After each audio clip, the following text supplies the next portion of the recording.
Good day, amateurs. The Lions Tour starts in just 16 days, and this is Wallaby Watch, where we keep tabs on those likely to oppose the Lions this summer. And I've got my main man down under, Barto, to help me with it. Barto, how you doing? Yeah, good. Thanks, Tim. Yourself, mate? Very well. Now, first thing I notice is that lovely hoodie you're wearing. So you can show that off in a second. But tell me, what's the weather like down there at the moment? Yeah, so first week of winter, and for us, it's beginning to get a bit cool. So low 20s during the day, and the night time's dropping down to sort of 10, 11 degrees. But it's just getting dry, which is great because we've had an extremely wet summer and wet season this year. But it's beginning to dry out, and they are predicting a warmer and drier than average winter, which would be great for anyone visiting from the UK. Yeah, great for people visiting, and also great for hopefully a really attractive series of games this year for the British Lions. But before we get into that, let's talk about Super Rugby. I understand the regular season has just finished. We spoke earlier a few weeks back about how the Aussie teams were doing. How did they end up finishing up in this year's Super Rugby? Yeah, so two of the four got through to the playoffs. They missed out, Brumbies missed out very controversially on coming second, actually. There was a clear knock on by the Crusaders in the lead up to a try that wasn't given, and they ended up losing 33-31. So they went to third spot, and then the Reds finished up in fifth spot. And so both of those are in playoffs this weekend. The Reds over in Christchurch playing the Crusaders, and the Brumbies have the Hurricanes over in Wellington. So overall, what's kind of like the temperature in the Aussie media about how the Australian teams have done in this year's Super Rugby? Are they thinking, great, we've overachieved, or are they thinking, yeah, that's where we should be? So probably about where they should be. They were disappointed not to get three in the six because they started very well, but then typically the biggest weakness for Australian teams is their depth. And once a few injuries come along, that is what then sees them sort of slide down a little bit. They struggle to cope with the injuries, whereas the Kiwi teams have a lot more depth in their squads. So they did pretty well. Reds on their day seem to be able to beat anyone and play very good rugby. Brumbies are a solid, typical Brumbies team, really good set piece and then some good backs when they need to. But they play a very structured style, and Stephen Larkham as a head coach is doing a good job of going back to a Brumbies tried and tested way of playing. Oh, that's good to hear because that Brumbies team that he was a part of was truly outstanding. Now, you mentioned injuries there, so let's talk about some of the big players that have been struggling recently that are expected to start for the Wallabies. Let's start with Taniela Tupou. I know he's had almost like a crisis of form. What's the latest on him? Yeah, so real concerns for Tupou. He came out and fair play to him. He came out and said, I'm mentally struggling. He just believes that he's not good enough right now. And Waratahs have stuck with him, but he is definitely struggling to play.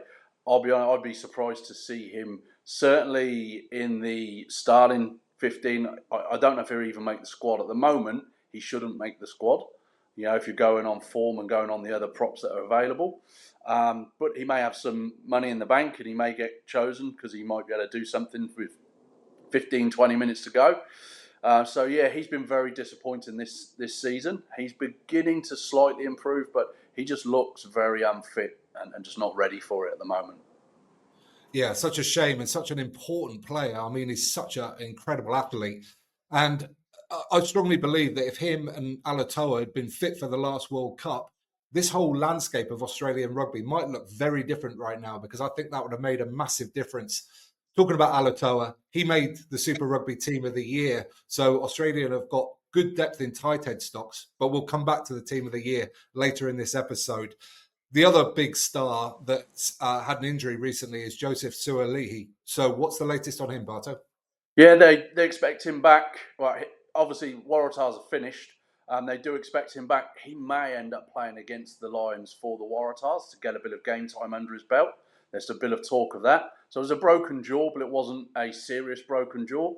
And yeah, there is a bit of talk that he may end up playing in the midweek game.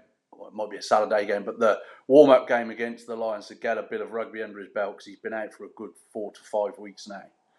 But Yeah, yeah, I'm sure he'll come back and be right ready to go. He just seems like that kind of athlete, doesn't he?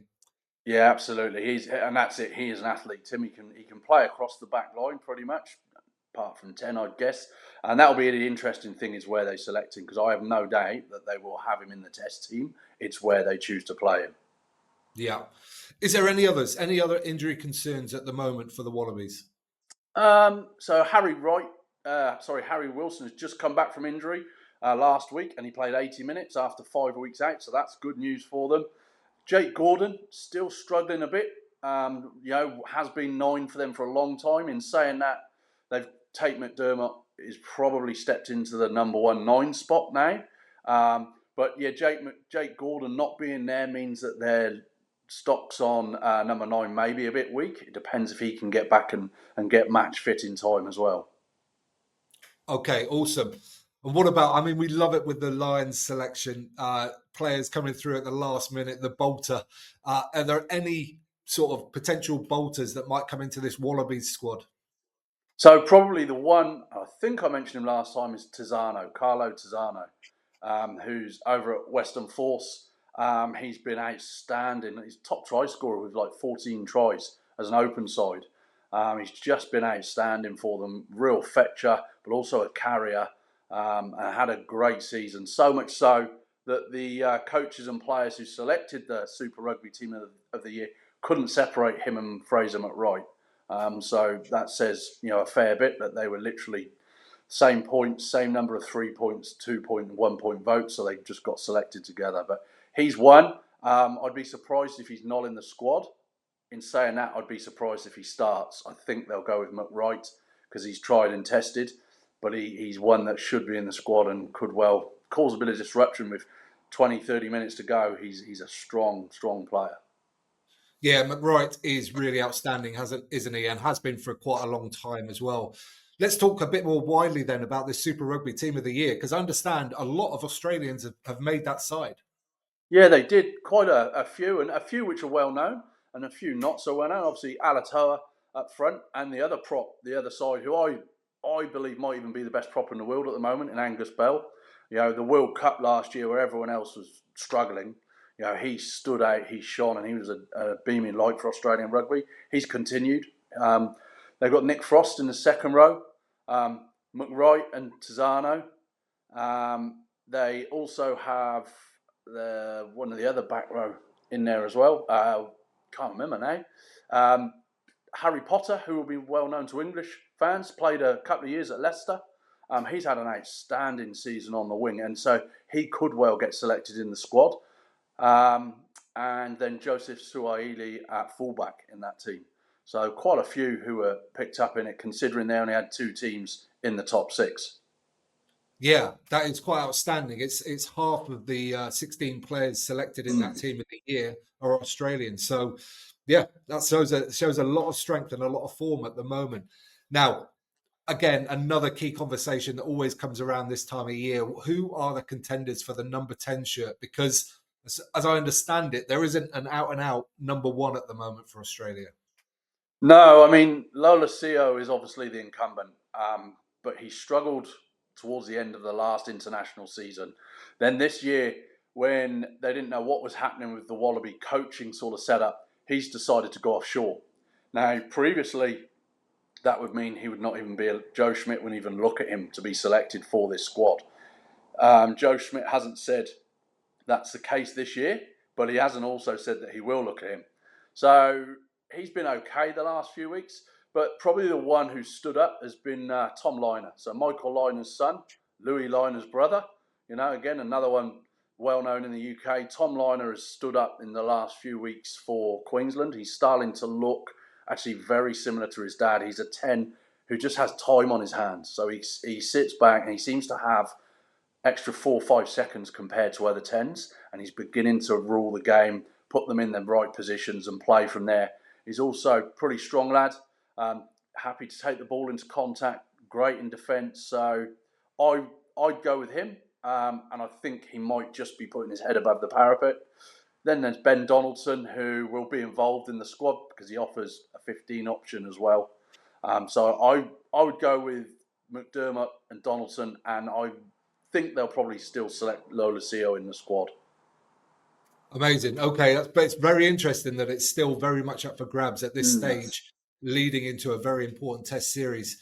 Last question, Barto. What's the temperature like in terms of how the Super Rugby franchises are going to go after the Lions? Because we know on previous tours, it's been a thing where the Australian teams go in there and try and really sort of soften up the Lions before the Test series comes along. Are you sensing that's going to be the case this time as well? Look, the selections of those teams are probably not going to be as strong as they've been in the past because pretty much Wallaby players have been ruled out. Unless there's one or two who literally need game time, they've ruled them out. And then you've also got the Australia New Zealand combined 15, where some players will get selected for that. And you've got the Pacifica and Indigenous match as well, where some players will get selected for that. So you're going to have some relatively weakened franchise teams. There's a few concerns over here. Certainly the commentators on Stan Sport, which is their main rugby provider over here, are a little bit concerned that there could be some very high scores in those provincial games. But you said it before, you said it, and I think you'll see that they will just try and be physical and get out there. It gives other guys who've never had an option, just a chance to really have a go at that level and maybe cause a bit of mayhem. So maybe that's the route they'll take, because I think they'll struggle to stay with the Lions, even the midweek team, if they try and play them at their own game. Yeah. Okay, Nate, we'll leave it there. That's a brilliant sum up. Thank you so much. Yeah, thanks so much for your time today, and hopefully we'll catch up more when the Lions are actually on ground in Australia. No worries, Tim. Nice speaking to you. Catch up soon. Cheers, mate. People at home, you can subscribe there. You can watch that one next, and don't forget to get out and play.